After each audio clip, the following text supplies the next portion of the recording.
News update سے آگاہ کرتے ہیں بحریہ ٹاؤن، جس کی ویڈیو بیان وکیل صاحب نے دیا کہ ابھی تک اس کا لے آؤٹ پلان بھی اپروو نہیں ہوا اور یہ نیو کابینہ نیو سیکٹر لانچ کر رہی ہے۔ بقول وکیل صاحب کے لوگ اپنا پیسہ گنوا چکے ہیں، زمین کے معاملات الجھے ہوئے ہیں، انویسٹر انویسٹ کرے گا، لوگ مال خریدیں گے یا نہیں، اس پر موقف جانتے ہیں سید آصف علی جو کہ سینئر ڈسکلیریا ممبر ہیں اور ایک ویلفیئر فاؤنڈیشن کے عہدیدار ہیں۔ جی آصف علی صاحب، یہ بتائیے گا کہ اس پہ کیا موقف دیتے ہیں آپ؟ السلام علیکم، بہت شکریہ آپ کا اور آپ کے چینل کا، آپ نے مجھے لائن پہ لیا۔ اور جو ویڈیو کی ابھی بات ہو رہی ہے، جو ویڈیو وائرل ہوئی ہے، اور کچھ ہی منتھ پہلے ایک اخبار میں کٹنگ وائرل ہوئی تھی، اور اس میں جو اس کی ورڈنگ تھی وہ اس میں لکھا ہوا ہے کہ بحریہ ٹاؤن کی جو زمین ہے اس کو ریگولائز کے لیے غور کیا جا رہا ہے۔ تو اس پہ پھر یہ میرے خیال میں جو جن لوگوں کی بحریہ ٹاؤن کراچی میں زمینیں تھیں، جن کے معاملات تھے، جو کورٹ میں کیس چل رہے تھے، وہ دوبارہ ایکٹیو ہوئے، اور یہ ایک وکیل صاحب اس کی ڈیٹیل سمجھا رہے ہیں، تفصیلات سمجھا رہے ہیں اس ویڈیو میں، اور دوسری ہیئرنگ اس کی 26 تاریخ کو ہے۔ اور افسوس کی بات یہ ہے کہ ایک اتنی بڑی سوسائٹی آباد ہو چکی ہے، لوگوں کے پاکستان اور پاکستان سے باہر جو اپنی خون پسینے کی کمائی آنے والی نسلوں کے لیے انویسٹمنٹ کرتے ہیں، کہیں لگاتے ہیں، یہ سوچ کر کے ہم اگر اس دنیا میں نہیں رہے تو ہمارے بچے بڑے ہو کے یہاں رہیں گے، ان کے لیے کچھ کر جائیں، اور وہ اپنی زندگی بھر کی کمائی ان سوسائٹیوں میں لگاتے ہیں، پرچیزنگ کرتے ہیں۔ تو یہ ہمارے جو ادارے ہیں، ہمارے جو ڈپارٹمنٹ ہیں، ہماری جو عدلیہ ہیں، وہ بعد میں جب سب کچھ ہو جاتا ہے پھر ان کو خیال کیوں آتا ہے، پھر وہ کیوں جاگتے ہیں، اور پھر یہ چیزیں سامنے کیوں آتی ہیں جب عوام کا پیسہ ڈوب چکا ہوتا ہے۔ ان چیزوں کو بڑی گہرائی سے ہمارے اداروں کو، ہماری عدلیہ، ہماری فوج کو دیکھنا ہوگا، اور کوئی ایسا میکینزم بنانا ہوگا، چیکنگ بیلنس رکھنا ہوگا کہ لے آؤٹ پلان اپروول ہوئے بغیر، این او سیاں لیے بغیر کوئی کیسے سوسائٹی کھڑی کر دیتا ہے، کوئی کیسے اتنی بڑی بڑی بلڈنگیں کھڑی کر دیتا ہے، بغیر این او سیوں کے اتنی تعمیرات ہو جاتی ہے، جس کو پھر خالی کرانا اداروں کے لیے، عدلیہ کے لیے بہت مشکل ہوتا ہے۔ اور افسوس کی بات یہ ہے کہ ہمارے جو ریئل اسٹیٹ کی ایسوسیشن بنی ہوئی ہیں، اور ہم جو ان کو ووٹ دیتے ہیں، یا وہ جس چیز کا حلف اٹھا کے آتے ہیں اور ان کرسیوں پہ بیٹھتے ہیں، کلیریا ڈیفینس اینڈ کلفٹن کی ایک پاکستان کی سمجھو سب سے بڑی ریئلٹرز کی ایسوسیشن ہے، اور ایک 25 سال اس ایسوسیشن کو بنے ہوئے ہو گئے، اور جن لوگوں نے اس کی بنیاد رکھی تھی وہ کن مسئلے مسائل کے لیے رکھی تھی، کیا سوچ کے رکھی تھی، اب جو موجودہ مینیجنگ کمیٹی، موجودہ جو لوگ بیٹھے ہوئے ہیں، یا یہاں جو گروپ بنے ہوئے ہیں جو اس کے چیئرمین ہیں، اب کیا وہ اسی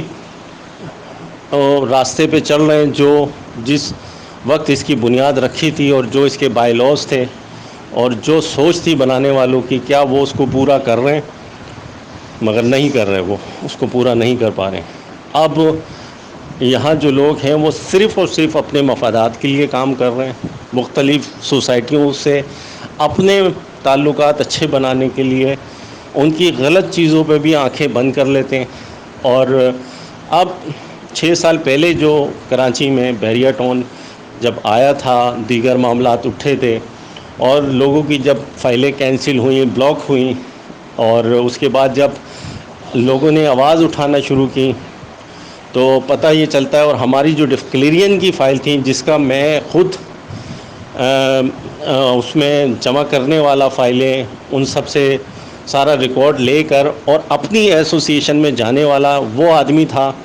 جو سب سے پہلے آواز اٹھانے والا کہ یہ ہماری جو فائلیں ہیں اس کو بحال کی جائیں۔ تو 6-8 مہینے مجھے اس پہ بڑا رلایا گیا، بڑا تھکایا گیا، اور اینڈ میں یہ پتہ چلا کہ راجہ مظہر صاحب صدر تھے، اور جوہر اقبال صاحب بھی ڈسکلیریا کے عہدیدار تھے، اور انہوں نے 400 فائلیں مارکیٹ سے پرچیزنگ کر کے سستے داموں اور وہ شاہد قریشی صاحب سے بحال کروائیں. اور اب یہ نیا پروجیکٹ آ رہا ہے. اس میں کل ان کی میٹنگ ہوئی جس کی تصویریں آپ نے دیکھی ہوں گی، وائرل ہوئی ہیں فیس بک پہ، واٹس ایپ پہ. تو کہنے کا مقصد یہ ہے کہ آپ اب دوبارہ جو پچھلے دور میں ہوا، اب دوبارہ اس کی بحریہ ٹاؤن کراچی میں نیا سیکٹر لانچ ہونے جا رہا ہے. میں اپنی ایسوسیشن کے صدر، چیئرمین گروپ ہو کے ان سے پوچھنا چاہتا ہوں، کیا آپ نے ان تمام چیزوں پہ پہلے نظر ڈالی؟ زمین کے کاغذات، زمین کس کی ہے، اس کی تمام اداروں سے NOCیاں لے لی گئی ہیں، لے آؤٹ پلان اس کا اپروول ہو گیا ہے. اگر آپ نے ان تمام چیزوں کو دیکھ لیا ہے، آپ اپنے ڈسکلیرین ممبرز کے ساتھ اپنی ریئل اسٹیٹ برادری کے سامنے ساری چیزیں رکھیں. ہم خوشی سے خود بھی اور اپنے انویسٹر کا پیسہ بھی یہاں لگائیں گے، اس کی مارکیٹنگ بھی کریں گے، اس میں کام بھی کریں گے. اور آپ کے چینل کے توسط سے اگر میرا پیغام ملک ریاض تک، علی ریاض تک پہنچتا ہے، اور میں ان سے ہاتھ جوڑ کے گزارش کروں گا، خدارا آپ کا اتنا بڑا نام ہے، ایک برانڈ ہے آپ، اور اپنی جو آپ کی سوسائٹیوں میں اتنی بڑا کام کرنے والا، اتنا بڑا نام اگر اتنی بڑی بڑی سوسائٹیاں بناتا ہے، ہم مانتے ہیں ان کے ساتھ یہ چھوٹی چھوٹی چیزیں ہوتی ہیں، مگر آپ کی جو نیچے کی ٹیم ہوتی ہے اس ٹیم کو بہتر سے بہتر کریں. اور ایسے لوگوں سے جو آپ کے ساتھ چپک کر،